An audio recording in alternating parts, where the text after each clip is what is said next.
Hello and welcome to detect UPSC. Detect UPSC के YouTube lecture series का अपना अगला टॉपिक है आरएस प्रीलिम्स सिलेबस का वो भाग जिसके अंदर अपन अलग अलग संवैधानिक व गैर संवैधानिक बॉडीज के बारे में पढ़ते हैं, जिसमें संवैधानिक व गैर संवैधानिक बॉडीज मतलब constitutional and non constitutional bodies के बारे में पढ़ते हैं। इसमें से हर साल 2 क्वेश्चन आने फिक्स रहते हैं, तो मैं उम्मीद करता हूं कि आप अगले 20-25 मिनट ये वीडियो पूरा देखोगे, जिससे किसी भी कंपटीशन एग्जाम के अंदर आप इन 2 क्वेश्चंस को इजीली कर सको। ठीक है ना। अपने जो आरएस के सिलेबस के अंदर 5 बॉडीज दे रखी है, उसके अंदर क्या है, एक तो state election commission, RPSC, Lokayukta, ठीक है ना, एसएचआरसी मतलब Rajasthan human right commission, state information commission and state finance commission. ये टोटल 6 बॉडीज आरएएस के सिलेबस के अंदर दे रखी है और इसमें से हर साल 2 क्वेश्चंस फिक्स आते हैं। वो क्वेश्चन किसी भी बॉडीज के कॉन्स्टिट्यूशनल या अदर प्रावधान से रिलेटेड हो सकता है, उनको कौन इलेक्ट करता है, उनकी स्थापना कब हुई थी, ठीक है ना, उसके लिए क्या क्या योग्यताएं होनी चाहिए, वो अपनी रिपोर्ट किसको सबमिट करता है और किसको सबमिट नहीं करता है, इन सब चीजों के बारे में पढ़ेंगे। ठीक है ना। तो आई होप कि आप नेक्स्ट 20-25 मिनट वीडियो को पूरा देखोगे, जिससे आप ये 2 क्वेश्चंस इजीली किसी भी एग्जाम के लिए कर सको। ठीक है ना। तो अपन इस लेक्चर सीरीज के अंदर जो पहली constitutional and non constitutional bodies पढ़ेंगे, उससे पहले अपन को ध्यान देना है कि ये होता क्या है, मतलब किस बॉडी को अपन बोलेंगे कि वो कॉन्स्टिट्यूशनल बॉडी है और किस बॉडी को बोलेंगे कि वो कॉन्स्टिट्यूशनल बॉडी नहीं है। तो देखो, कॉन्स्टिट्यूशनल बॉडी मतलब संवैधानिक बॉडी के लिए क्या क्वालिफिकेशन होने चाहिए कि उसके बारे में कॉन्स्टिट्यूशन मतलब संविधान के अंदर मेंशन हो रखा हो, इससे उससे रिलेटेड कोई ना कोई आर्टिकल हो। ठीक है ना। वो तो होती है कॉन्स्टिट्यूशनल बॉडी, मतलब जिसके बारे में संविधान खुद वर्णन करता है। और नॉन कॉन्स्टिट्यूशनल या गैर संवैधानिक बॉडी कौन सी होती है, वो बॉडी जिसका कॉन्स्टिट्यूशन में तो कोई मेंशन नहीं होता है, कॉन्स्टिट्यूशन में तो कोई मेंशन नहीं होता है, लेकिन पार्लियामेंट मतलब संसद या विधानसभा ये अपने लॉ के द्वारा इन बॉडी का फॉर्मेशन करती है। वो क्या कौन सी बॉडी होती है, गैर संवैधानिक बॉडी। ठीक है ना, गैर संवैधानिक बॉडी। तो एक तो ये आप मतलब समझ गए होंगे कि कॉन्स्टिट्यूशनल बॉडी वो बॉडी जिसके बारे में ऑलरेडी कॉन्स्टिट्यूशन में मेंशन हो रखा हो, जैसे राज्य निर्वाचन आयोग, स्टेट इलेक्शन कमीशन, इसके बारे में आर्टिकल 243 के एंड 243 जेडी के अंदर मेंशन हो रखा है। आरपीएससी के बारे में अब मेंशन हो रखा है। लेकिन जैसे ये लोकायुक्त वगैरह हो गए, ये सब है ना अलग अलग स्टेट के अंदर और सेंटर के अंदर संसद और विधानसभा अपने नियमों के द्वारा इनकी स्थापना करती है। ठीक है ना। आप इन दोनों के बीच का मतलब तो समझ ही गए होंगे। तो अपन अब देखते हैं कि अलग अलग बॉडीज के बारे में पढ़ना स्टार्ट करते हैं। आप नेक्स्ट 20-25 मिनट जुड़े रहिए ताकि आप इनसे संबंधित जितने भी क्वेश्चन आएंगे उनको इजीली कर सको। ठीक है ना। तो अपनी पहली बॉडी है पढ़ने के लिए जो अपन देखेंगे अभी, वो है राज्य निर्वाचन आयोग। राज्य निर्वाचन आयोग है तो इसके बारे में आप ध्यान रखोगे कि राज्य निर्वाचन आयोग की स्थापना आर्टिकल 243 के और 243 के एंड 243 जेड के अंदर हुई है। 243 के अंदर किसके लिए इलेक्शन आएंगे, अपने पंचायत के लिए। ठीक है ना। और 243 जेड के अंदर कौन आएंगे, म्यूनिसिपैलिटीज मतलब नगर पालिकाएं वगैरह। ठीक है ना।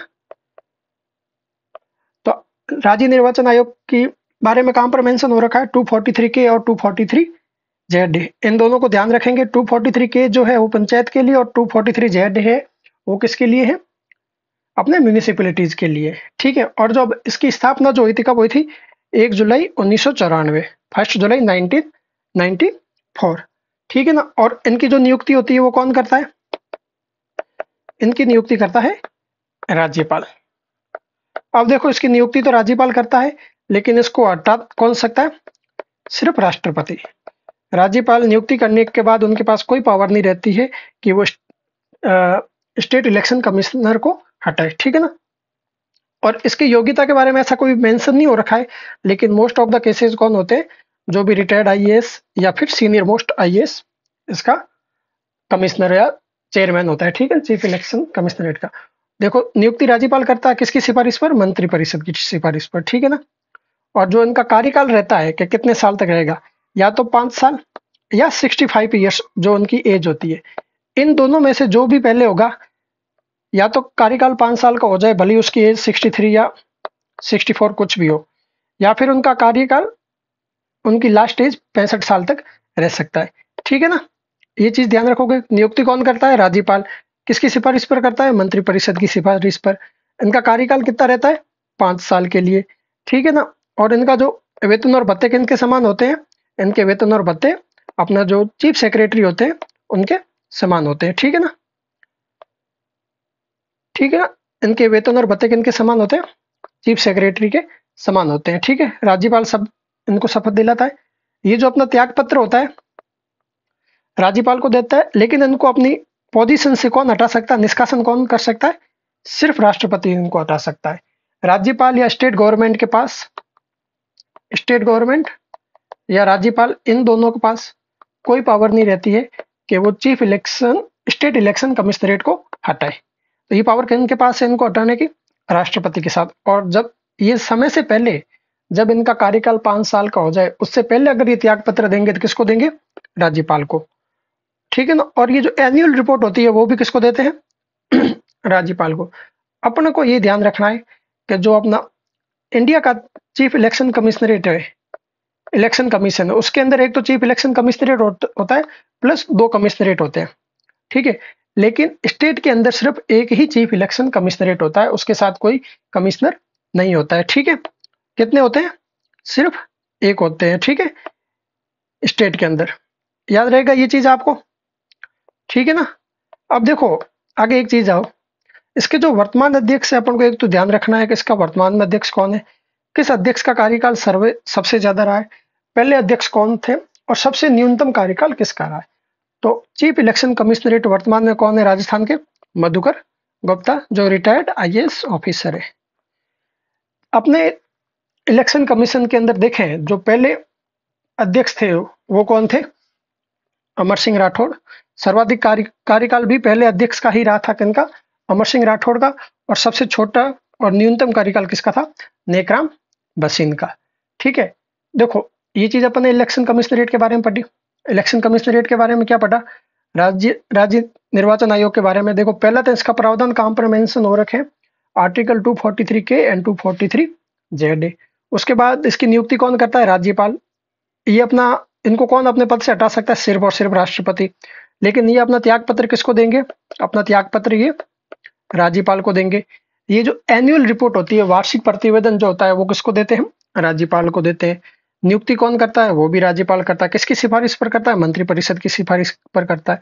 कार्यकाल कितना रहता है? 5 वर्ष या 65 वर्ष, जो उनकी एज हो। इन दोनों में से जो भी पहले होगा उसके अकॉर्डिंग उनका कार्यकाल रहेगा, ठीक है ना। तो इस केंद्र कितने मेंबर्स होते हैं? सिर्फ एक ही होता है, जो उनके चेयरमैन होते हैं चीफ इलेक्शन कमीशन के अंदर। इसके वर्तमान अध्यक्ष मधुकर गुप्ता है। प्रथम अध्यक्ष अमर सिंह राठौड़ थे। सर्वाधिक कार्यकाल भी अमर सिंह राठौड़ का था, और न्यूनतम कार्यकाल किसका था? नेकराम बसीन का। अब एक चीज देखते हैं अपने, जो यहाँ पर मेंशन नहीं कर रखा है कि इनके कार्य क्या क्या है। इलेक्शन कमीशन के जो बॉडी है उसके कार्य क्या क्या है। सबसे पहले जो अपने पंचायती राज और नगर पालिका जो होती है, पंचायती राज और नगर पालिका, इनके लिए चुनाव का कार्यक्रम जारी करना कि चुनाव कब होंगे, ठीक है ना। उनके लिए वोटर लिस्ट तैयार करना, ठीक है ना। उसके अलावा जो अपने निगम होते हैं, नगर निगम वगैरह, उनके इलेक्शन करवाना, ठीक है ना। और आचार संहिता लागू करना। ये सब कार्य जो अपने इलेक्शन कमीशन जो होता है ना इंडिया का, जो उनके कार्य होते हैं वो सेम कार्य इनके ही होते हैं। लेकिन ये किनके लिए होते हैं? ये एमएलए एमपीज में पार्टिसिपेट नहीं करते हैं। इनका रोल कहां पर है? नगर परिषद, नगर पालिका, नगर निगम, पंचायती राज, इन सब के अंदर। ठीक है ना, तो ध्यान रहेगा ये सब चीजें अच्छे से आपको इलेक्शन कमीशन के बारे में। इलेक्शन कमीशन के बारे बाद अपनी जो अगली बॉडी जो अपन पढ़ेंगे वो है राज्य लोक सेवा आयोग, मतलब आरपीएससी।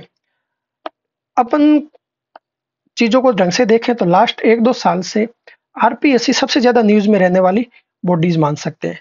कभी बोलते हैं कि इसको अपन हटा लेते हैं, कभी बोलते हैं कि इसके अंदर कोई ना कोई घोटाले होते रहते हैं, 60 लोगों की होती रहती है।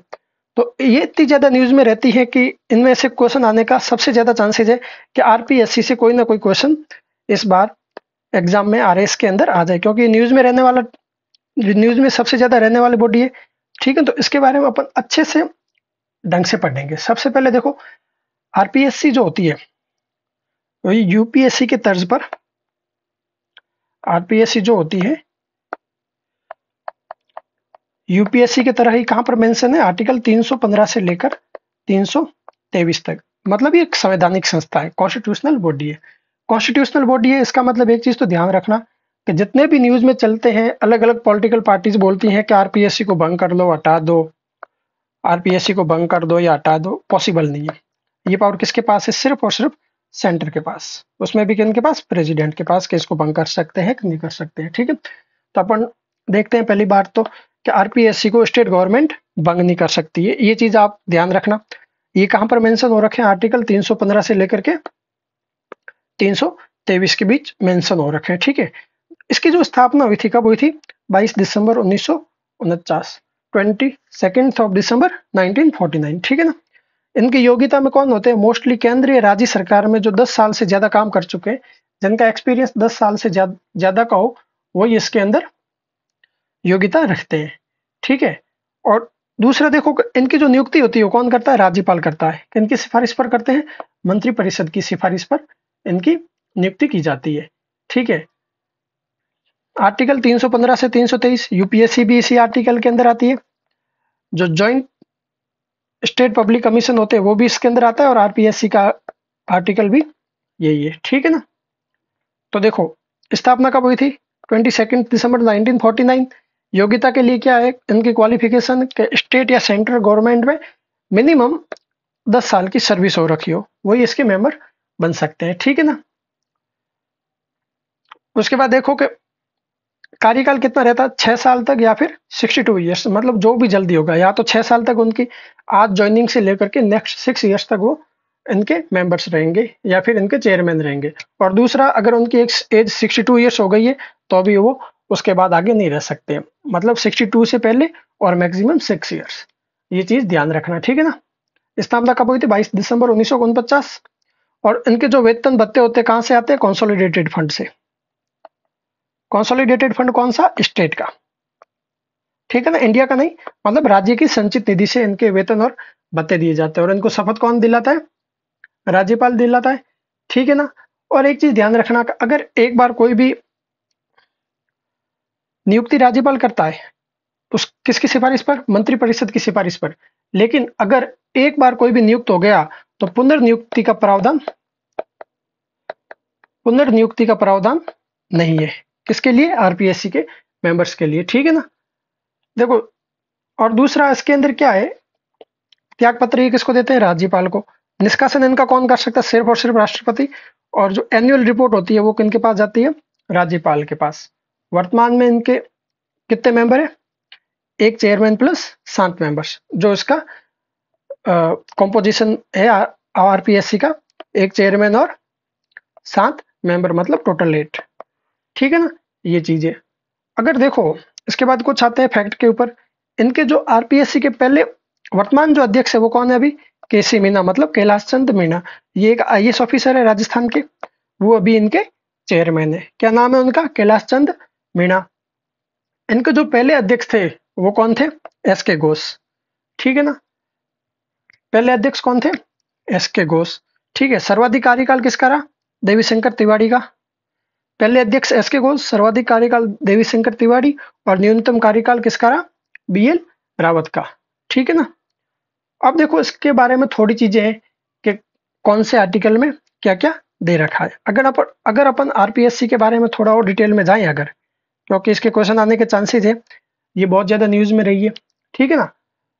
तो देखो अपन अलग अलग, पहले अपन देखें जब इंडिया इंडिपेंडेंट हुआ था, स्वतंत्रता के समय, स्वतंत्रता के समय सिर्फ 3 जगह लोक सेवा आयोग था। कौन सी 3 जगह थी वो? जयपुर, जोधपुर और बीकानेर। जयपुर, जोधपुर और बीकानेर, यहाँ पर क्या थी? लोक सेवा थी। उसके अलावा कहीं पर भी नहीं थी। पूरे इंडिया में पूरे राजस्थान में लोक सेवा आरपीएससी जब बना था, वो कब बना था? 22 दिसंबर 1949। ये याद रखेंगे। अगर इनके एक बार आर्टिकल देख लो अलग अलग, कौन से आर्टिकल में क्या दे रखा है, कौन से में 315 से लेकर 323 तक है ना। देखो 315 क्या बोलता है? आर्टिकल 315 वो बोलता है, क्लोज एक बोलता है कि आरपीएससी होगी, मतलब राज्य लोक सेवा आयोग होगा, ठीक है। इसका ही क्लोज टू बोलता है जॉइंट, मतलब एक या एक से अधिक राज्यों का एक साथ पब्लिक सर्विस कमीशन हो सकता है, ठीक है ना। 316 के अंदर क्या दे रखा है? 316 के अंदर उनकी नियुक्ति क्या होगी, नियुक्ति कौन करेगा और उनका कार्यकाल कितना होगा, इन सब के बारे में किस आर्टिकल में बताया गया? आर्टिकल 316। 317 में क्या बताया गया है कि उनका निलंबन कैसे हो सकता है, कौन कर सकता है, ठीक है ना। अपन को पता है कि स्टेट के पास कोई पावर नहीं होती है कि आरपीएससी के मेंबर या चेयरमैन को हटाने की। ये पावर किनके पास है? सिर्फ और सिर्फ प्रेसिडेंट के पास, ठीक है ना, ठीक है ना।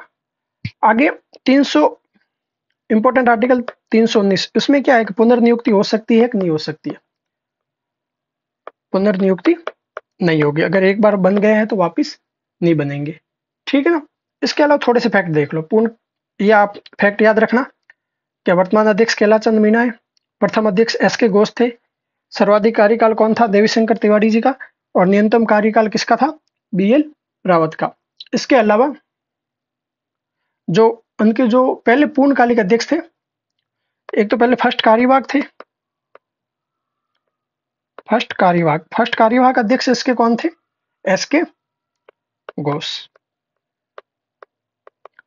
जो प्रथम अध्यक्ष थे वही कार्यवाहक अध्यक्ष थे, ठीक है। और सॉरी, फर्स्ट कार्यवाहक अध्यक्ष थे एल जोशी। कौन थे? एल जोशी। ये फैक्ट आप आरपीएससी के बारे में याद रखना। तो आरपीएससी के बारे में पढ़ना है तो आर्टिकल कौन कौन से? आर्टिकल 315 से लेकर के आर्टिकल 323। कब स्थापना हुई थी? 22 दिसंबर 1949। कार्यकाल कितना होता है? 62 ईयर्स या 6 years, which ever is first, ठीक है। दोनों में से जो भी पहले होगा तब तक वो रहेंगे, ठीक है। उसके बाद इनकी नियुक्ति कौन करता है? राज्यपाल करता है। किनकी सिफारिश पर? मंत्रिपरिषद की सिफारिश पर। इनको ये अपना रेजिग्नेशन किसको देते हैं?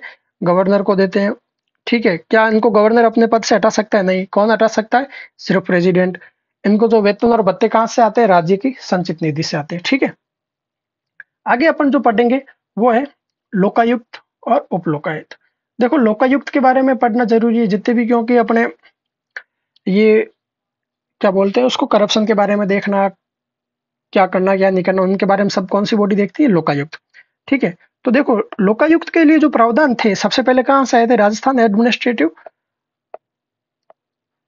जो राजस्थान की प्रशासनिक सुधार समिति आई थी 1963, उसके अंदर उस समिति के सुझावों के आधार पर लोकायुक्त की स्थापना की गई थी, ठीक है। उसके कौन सी समिति थी वो? माथुर समिति, मतलब माथुर समिति के अनुसार इनके प्रावधान बने गए थे। और जो लोकायुक्त है इसकी स्थापना कब हुई थी? 3 फरवरी 1973 को। इनके लिए जो भी लोकायुक्त के चेयरमैन या फिर मेंबर होंगे उनके लिए अपने प्रावधानों का उल्लेख है। पहली बात तो ये कॉन्स्टिट्यूशनल बॉडी नहीं है, इसको स्टेट लेजिस्लेचर ने लॉ के द्वारा बनाया है, ठीक है। तो इनके जो योग्यता के बारे में देखें तो इनके लिए या तो हाईकोर्ट का मुख्य न्यायाधीश या फिर न्यायाधीश हो सकता है इसका जो चेयरमैन होगा, ठीक है। इनकी नियुक्ति कौन करता है? राज्यपाल करता है, लेकिन उस नियुक्ति के लिए ना एक समिति बनती है, सिफारिश समिति बनती है। सिफारिश समिति में कौन कौन शामिल होता है? चीफ मिनिस्टर, विधानसभा में विपक्ष के नेता और हाईकोर्ट के मुख्य न्यायाधीश, जो मतलब 3 लोग शामिल होते हैं जो अपने लोकायुक्त के लिए समिति बनती है। राज्यपाल को ये समिति सिफारिश देती है, तो कौन कौन पार्टिसिपेट करेंगे इस समिति के अंदर? सीएम, विपक्ष के नेता और हाईकोर्ट के मुख्य न्यायाधीश, ठीक है, इनका कार्यकाल कितना रहता है, 5 वर्ष या 65 वर्ष, जो भी जल्दी होगा। और इनके वेतन और भत्ते किनके समान होंगे, हाईकोर्ट के मुख्य जज के समान। मतलब ये कहां से लिए जाएंगे, ये भी कंसोलिडेटेड फंड ऑफ स्टेट, मतलब राज्य की संचित निधि से। इनको शपथ कौन दिलाएगा, राज्यपाल। ठीक है, ये देखो इनको त्याग पत्र ये राज्यपाल को देंगे, इनका निष्कासन भी राज्यपाल करेंगे। लेकिन अपन ने पढ़ा था कि स्टेट इलेक्शन कमीशन और जो आरपीएससी है उनके चेयरमैन और उनके मेंबर्स को कौन हटाता है, उनका निष्कासन कौन करता है, राष्ट्रपति। लेकिन लोकपाल का कौन करता है, लोकायुक्त और लोकपाल का राज्यपाल। ठीक है, ये अपना जो एनुअल रिपोर्ट होती है वो किनको देते हैं, राज्यपाल को। इनके अंदर एक मेंबर होता है और एक चेयरमैन होता है। ठीक है, ये संरचना ध्यान रखेंगे। और इसके कुछ फैक्ट है, इनके वर्तमान अध्यक्ष कौन है, प्रताप कृष्ण लोहरा। प्रथम अध्यक्ष थे आईडी दुआ। सर्वाधिक कार्यकाल किनका रहा है, महेंद्र भूषण शर्मा। और न्यूनतम कार्यकाल किसका रहा है, विनोद शंकर दवे। ठीक है ना। अपन उसके अलावा एक चीज और देखेंगे कि ये जो अपन ने लोकायुक्त पढ़ा है, लोकायुक्त का मुख्य काम क्या क्या है, कि क्या काम करते हैं, क्या काम नहीं करते हैं। इलेक्शन कमीशन के कामों के बारे में पढ़ा आपने, आरपीएससी के कामों के बारे में पढ़ा। ठीक है, तो अपन अभी देखो इनके भी कामों के बारे में पढ़ेंगे, मतलब इनका क्षेत्राधिकार क्या क्या है। ठीक है, देखो लोकायुक्त की धारा है, एक चीज देख लेते हैं। लोकायुक्त का जो क्षेत्राधिकार है, ये जो अपने लोकायुक्त होते हैं, इनका जो क्षेत्राधिकार है, मतलब इनका काम कहां कहां पर है और कौन से लॉ के अंडर है। क्षेत्राधिकार के बारे में देखेंगे तो उप राजस्थान लोकायुक्त और उप लोकायुक्त की धारा कौन सी, लोकायुक्त और उप लोकायुक्त की धारा कौन सी, धारा 7। राजस्थान लोकायुक्त उप लोकायुक्त 1973 की धारा 7, उसके अनुसार है ना, अलग अलग मामलों में इनके इन्वेस्टिगेशन के बारे में बताया गया है कि क्या क्या इन्वेस्टिगेट कर सकते हैं और किन किन को इन्वेस्टिगेट नहीं कर सकते। धारा याद रखना है, प्री में फैक्ट पूछते हैं मोस्टली कि लोकायुक्त और उप लोकायुक्त जो भी इन्वेस्टिगेशन करते हैं किसके अकॉर्डिंग, किस धारा के अनुसार करते हैं, धारा 7 के अंदर। ये देखो, ये किसी भी मंत्री परिषद के खिलाफ जांच कर सकते हैं, लेकिन मंत्री परिषद में ध्यान रखना सीएम पार्टिसिपेट नहीं कर, मंत्री परिषद पूरा आएगा एक्सक्लूडिंग सीएम, मतलब चीफ मिनिस्टर इसके अंदर नहीं आएंगे।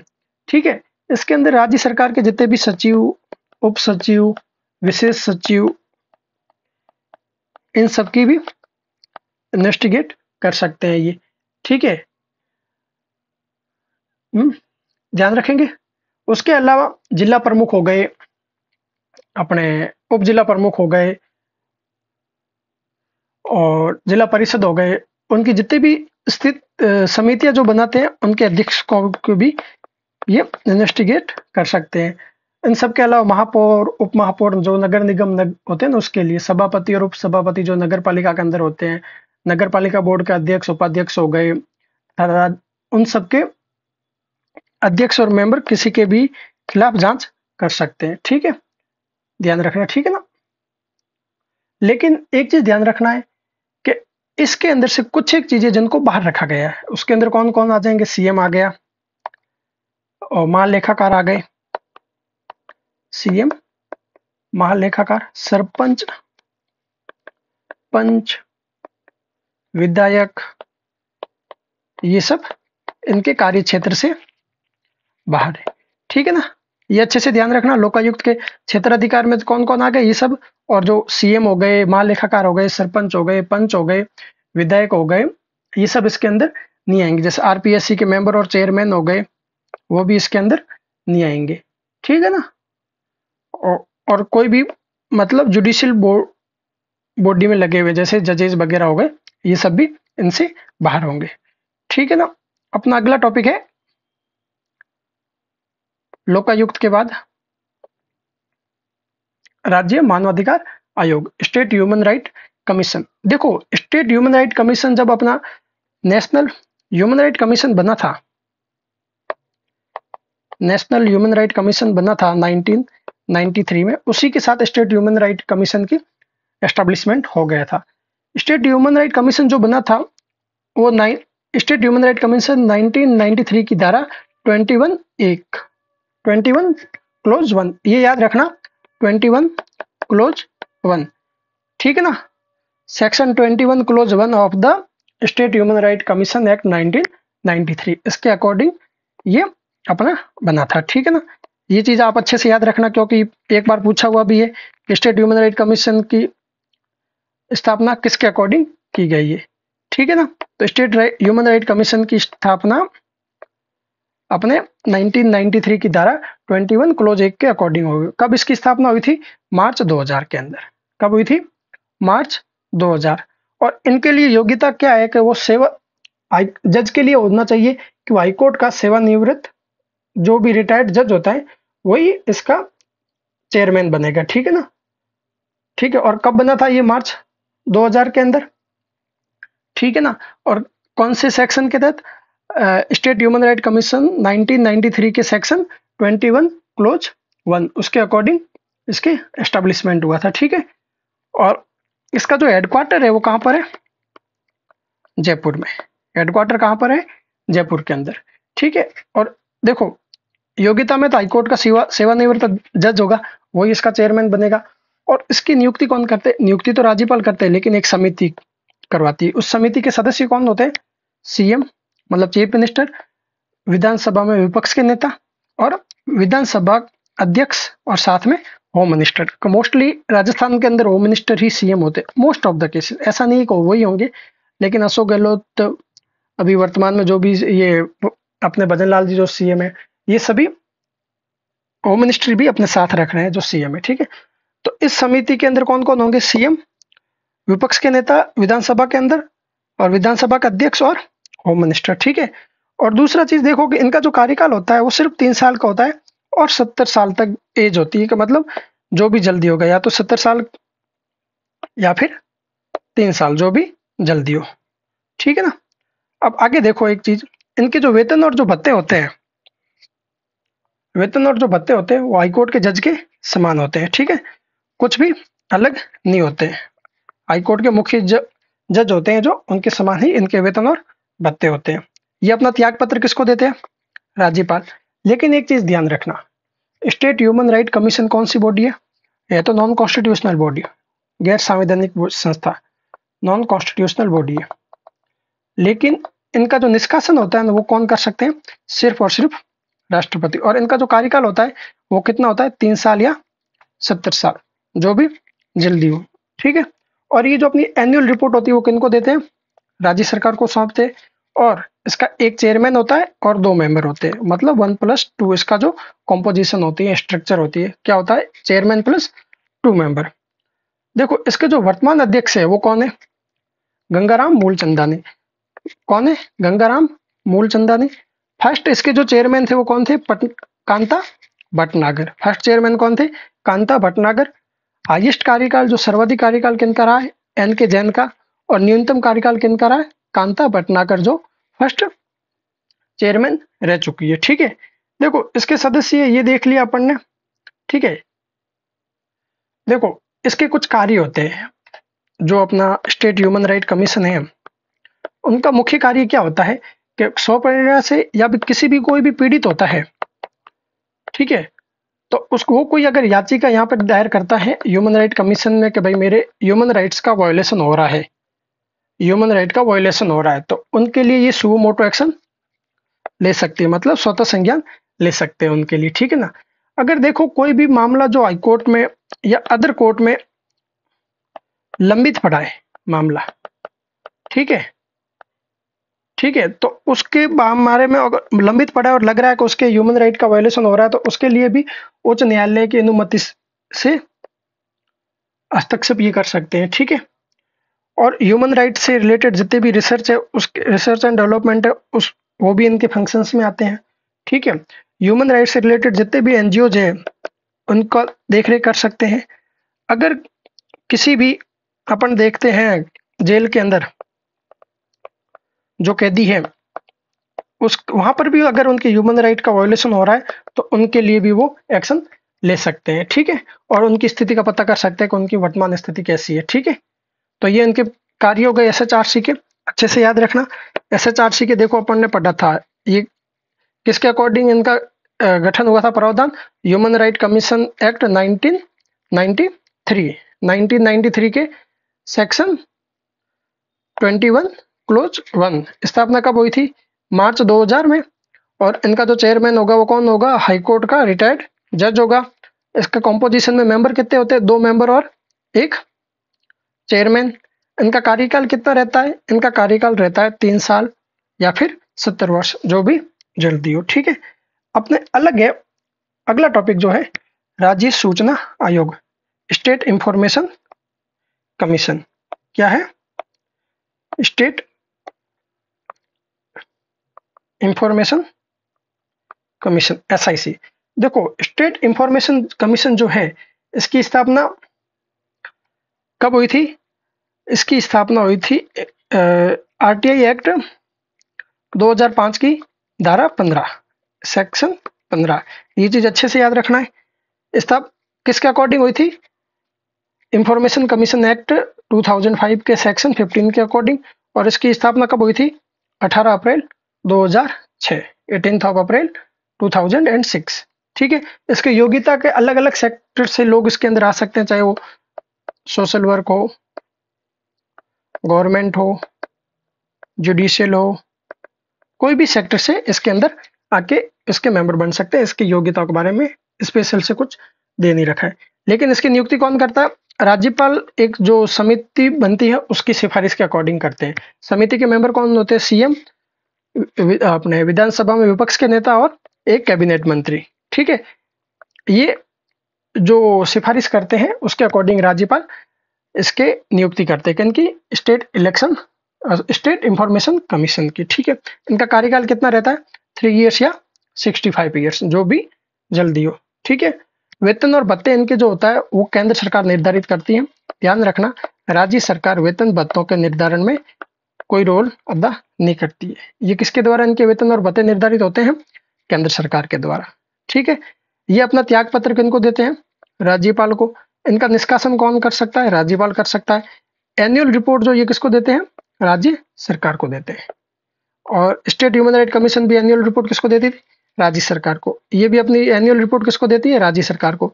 अच्छे से ध्यान रखना, यहाँ पर ये राज्यपाल को एनुअल रिपोर्ट नहीं देते हैं। ये एनुअल रिपोर्ट किसको देते हैं? सीधे स्टेट गवर्नमेंट को देते हैं। इसके कितने होते हैं मेंबर्स? एक चेयरमैन और मैक्सिमम 10 मेंबर्स हो सकते हैं। एक चेयरमैन और मैक्सिमम 10 मेंबर।